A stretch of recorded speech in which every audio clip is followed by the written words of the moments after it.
World is changing. Due to technological evolution, world is changing with rapid pace. Is this a positive change? As we are now more technologically advanced. But other side of picture is telling a different story. The story of global warming.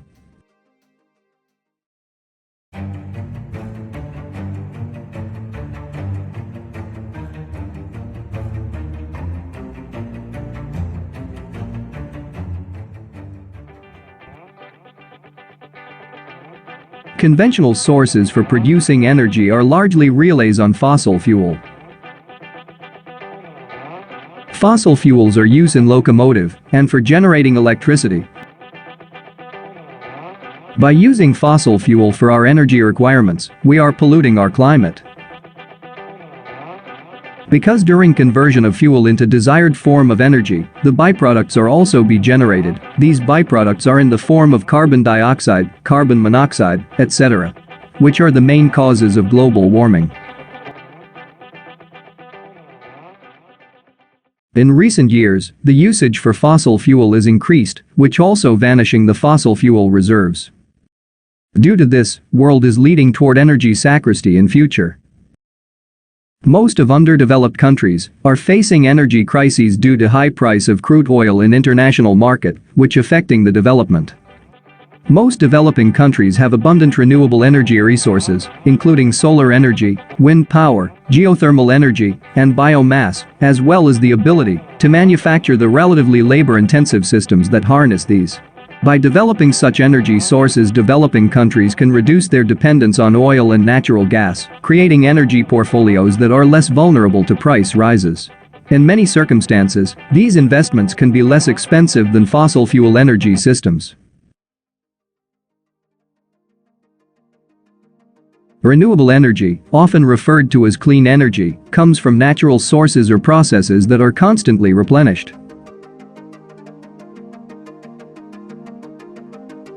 For example, sunlight or wind keep shining and blowing, even if their availability depends on time and weather. While renewable energy is often thought of as a new technology, harnessing nature's power has long been used for heating, transportation, lighting, and more. Wind has powered boats to sail the seas and windmills to grind grain. The sun has provided warmth during the day and helped kindle fires to last into the evening. Now that we have increasingly innovative and less expensive ways to capture and retain wind and solar energy, renewables are becoming a more important power source.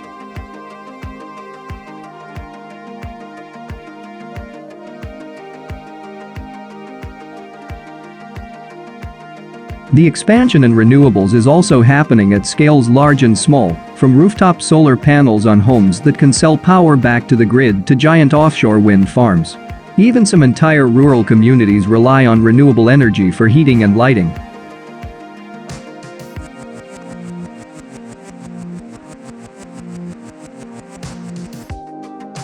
Humans have been harnessing solar energy for thousands of years to grow crops, stay warm, and dry foods.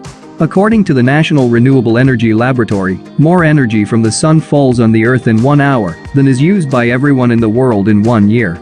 Today, we use the sun's rays in many ways to heat homes and businesses, to warm water, or power devices. Solar, or photovoltaic (PV), cells are made from silicon or other materials that transform sunlight directly into electricity. Distributed solar systems generate electricity locally for homes and businesses, either through rooftop panels or community projects that power entire neighborhoods. Solar supplies a little more than 1% of U.S. electricity generation. But nearly a third of all new generating capacity came from solar in 2017, second only to natural gas.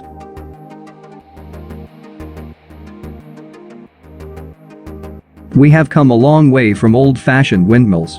Today, turbines as tall as skyscrapers, with turbines nearly as wide in diameter, stand at attention around the world. Wind energy turns a turbine's blades, which feeds an electric generator and produces electricity.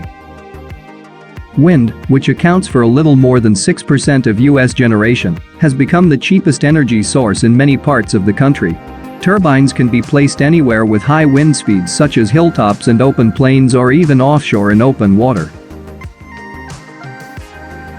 Hydropower is the largest renewable energy source for electricity in the United States, though wind energy is soon expected to take over the lead.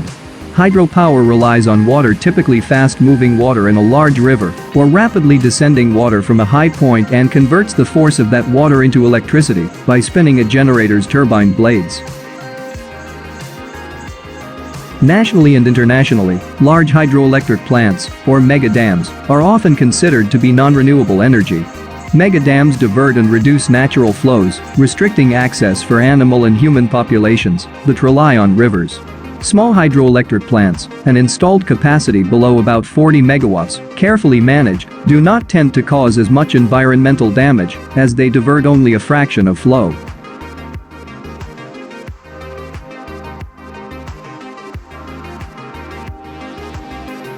Biomass is organic material that comes from plants and animals and includes crops, waste wood, and trees.